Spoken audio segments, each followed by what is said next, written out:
Yeah, because that was the thing. Was the hood was coming off. I was sliding sideways. I thought I was wrecking. There's a lot going on in that pass.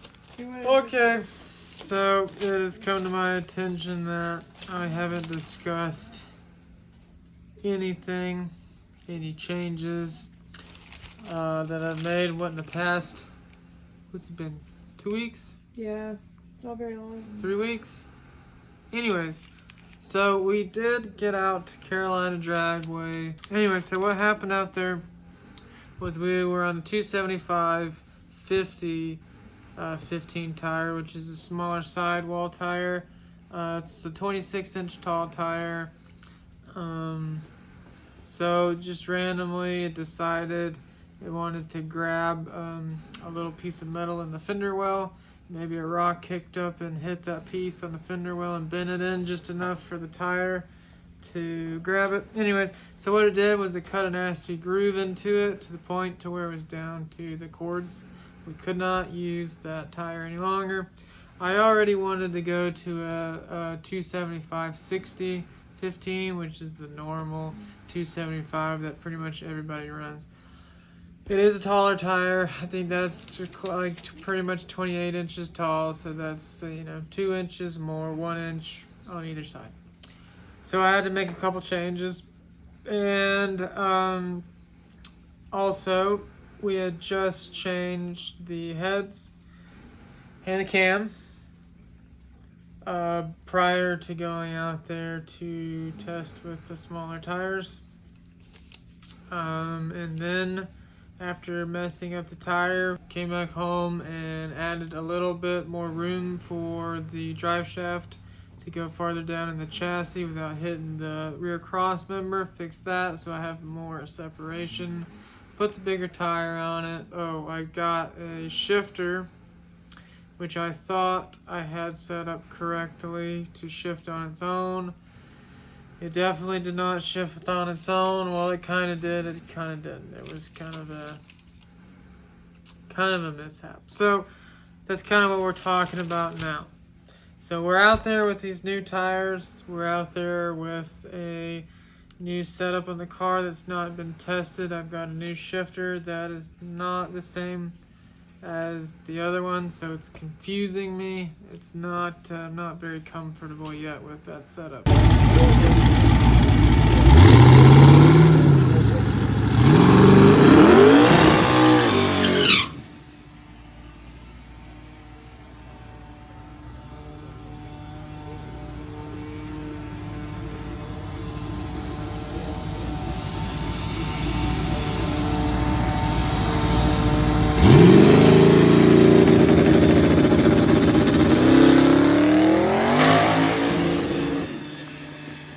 So first pass down there, well before the first pass, what I realized was my ground wire for my line lock is not working.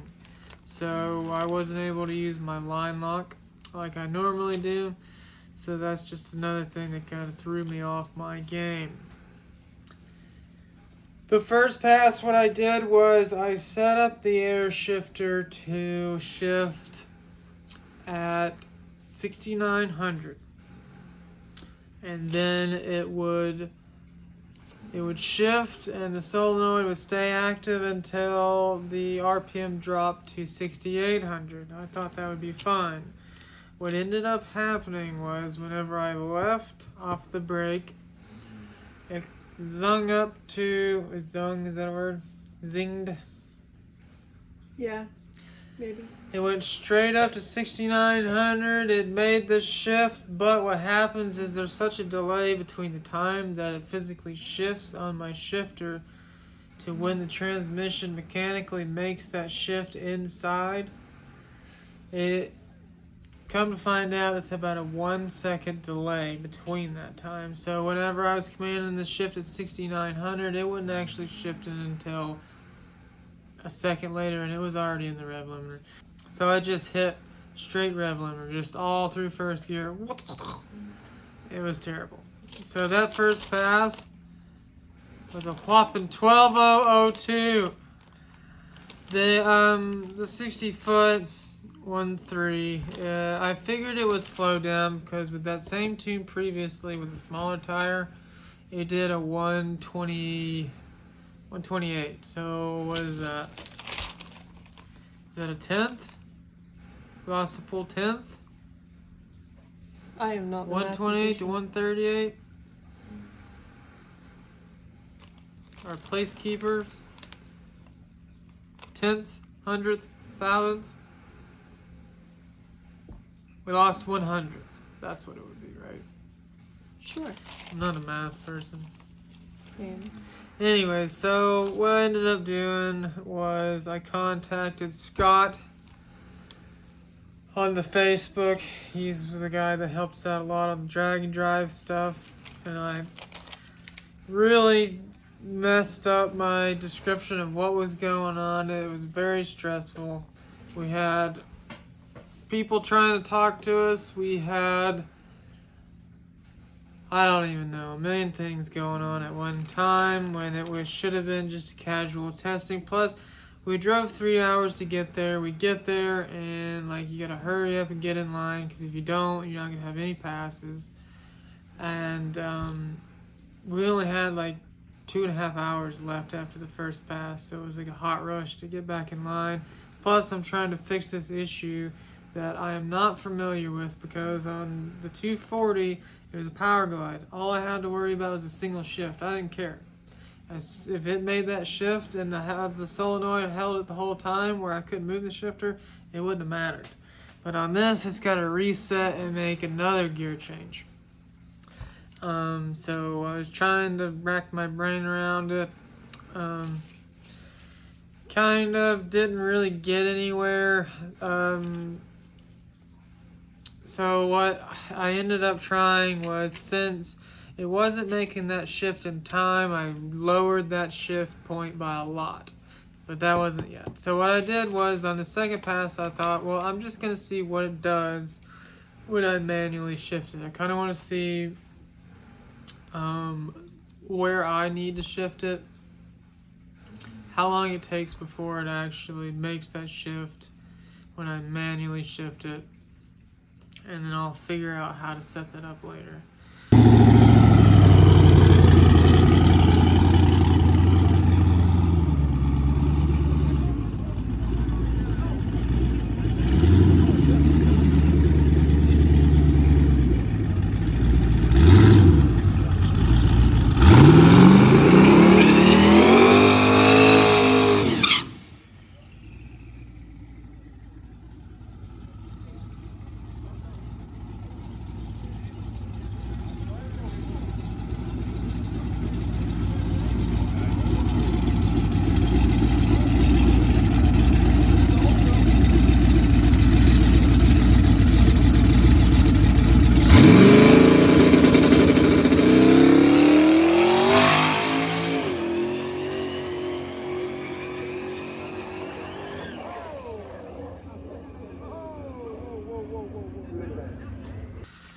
Well, I got up there, do my little squirrely burnout. It was fine. It left identical as the pass before. It was a 138 60 foot, which is terrible, but at least it's repeatable. I hadn't changed the tune or anything, so it should have repeated, and it did. So what ended up happening on this one was, let's see, the gear change was fine. It went into second, because I put it in the second, ran it out, and before I made my third gear shift, something happened. It scared the daylights out of me. Actually, it didn't really scare me at all. What I was afraid of was that I was not going to be able to recover it. I initially thought that there was something on the track, or they didn't prep past the 8th or something. I don't know, because what happened was I'm driving along and all of a sudden I just get yanked hard to the left, like all of a sudden out of nowhere. And I was kind of going sideways a little bit, and then it just kind of, I steered it back straight and it was fine. No big deal. A little bit scary. I even told the guy at the ticket tower that they probably should check the track. But what ended up happening was, since we had bigger tires on there, and I guess because the wing puts a little bit of downforce on down the track, it had actually grabbed a little spot in the fender well and yanked me. So like applied the brakes to the left side and pulled me hard. So yeah, that was not fun. We got back to the pits, and I wanted to go ahead and make a change and try and get it to shift on its own. So my thought was, since whenever I shifted it by myself, I pretty much, the second I let off the button, I grabbed it and slammed it in the gear, which probably close to a second delay, something like that. So I thought I'll just have it shift at like 6,300, and by the time it actually makes that shift, it should shift before 7,500. And then I had it where it would deactivate. I don't remember exactly where I had it to deactivate, but it didn't matter because it didn't work.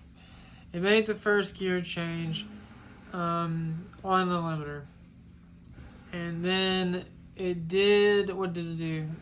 It made the first gear change, the shift happened, and then it never reset. So I was banging on the first gear rev limiter, and then it finally made the shift, and then it went straight up to the second gear, and then on the rev limiter. And that actually, folks, was our fastest pass, even though it was the biggest garbage pass ever.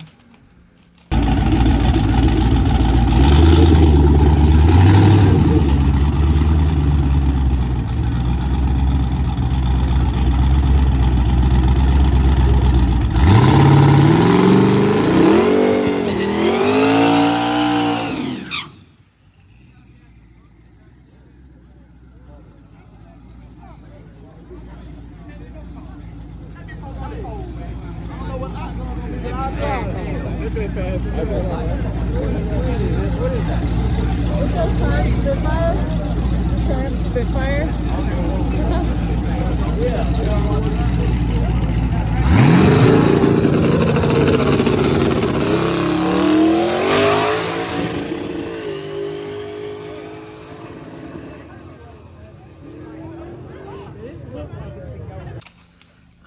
I guess I sat on the brake a little bit longer because that was a 133 60 foot. And the 8th mile wasn't that bad. Still not very good. It was a 5.3, 137, and coasted to an 8.6 at 133. So I have the shift figured out now.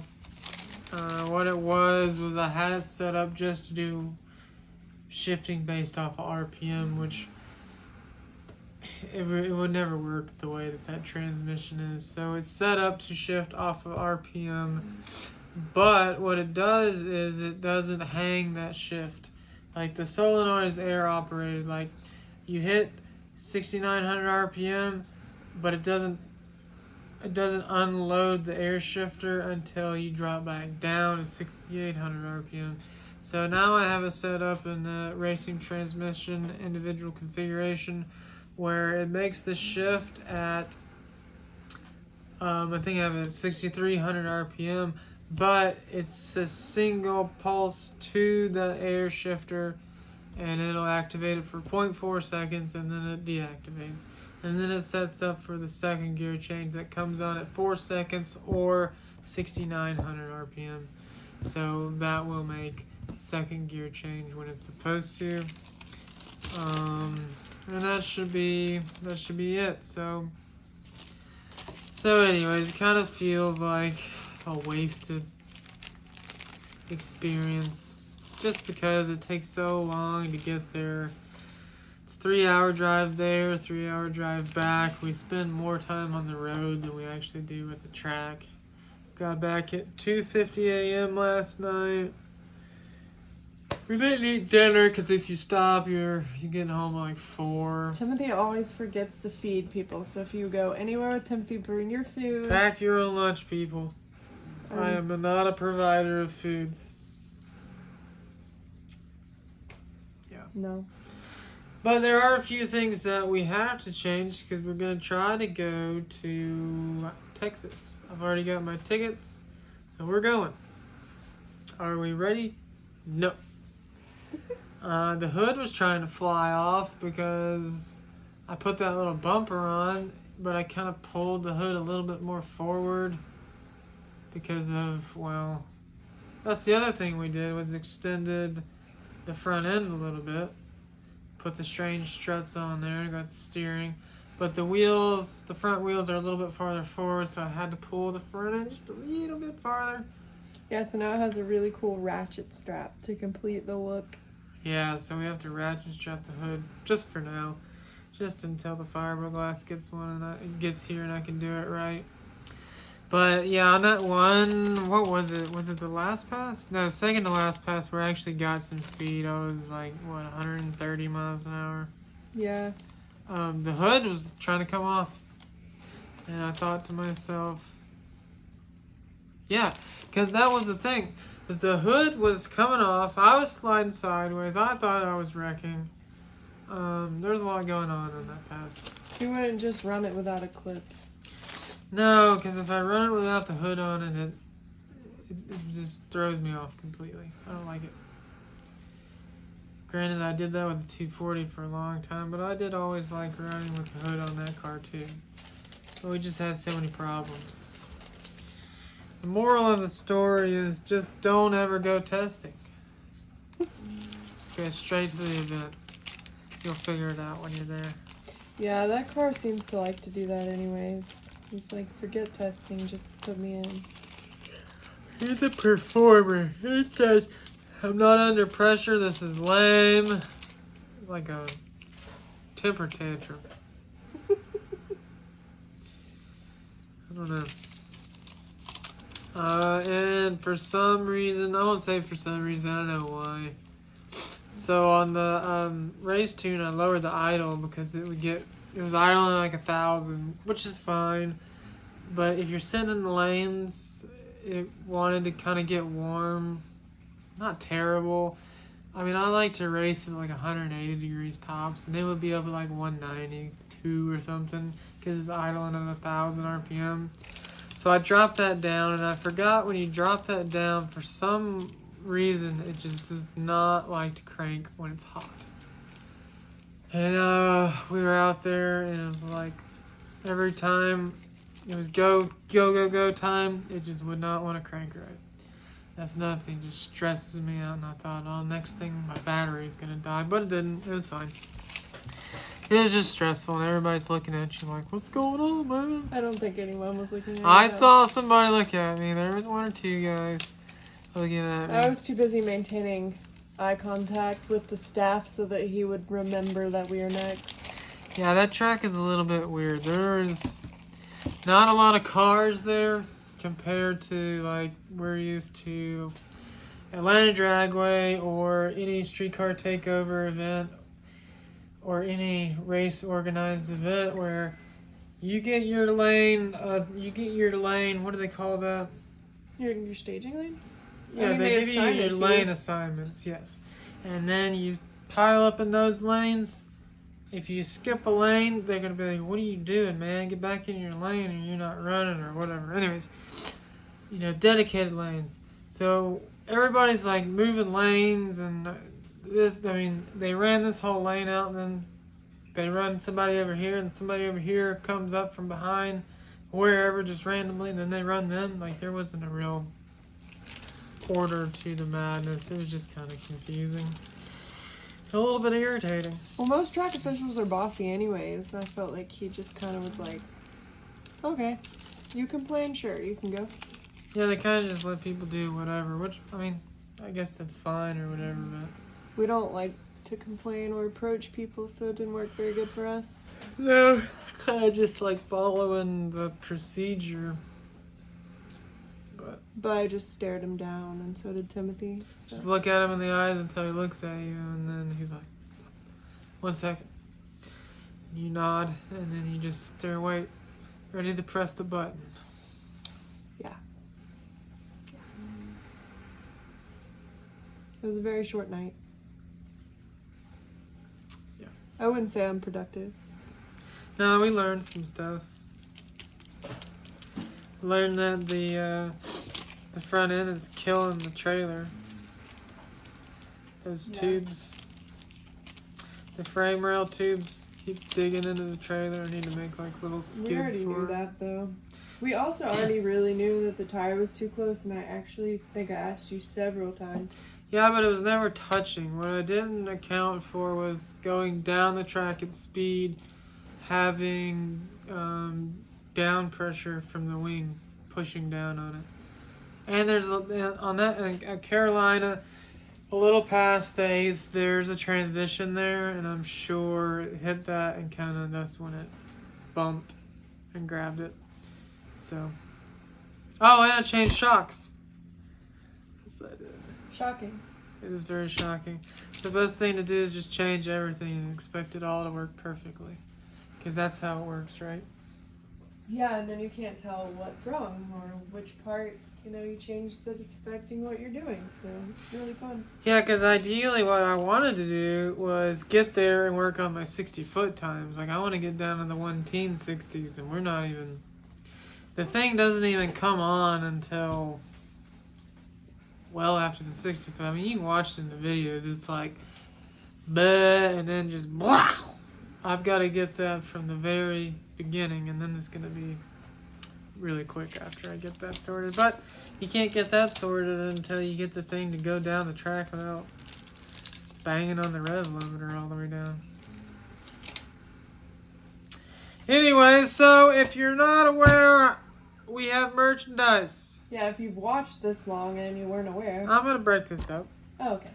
We've got merchandise. We've got our store. There's going to be a link in the description or wherever.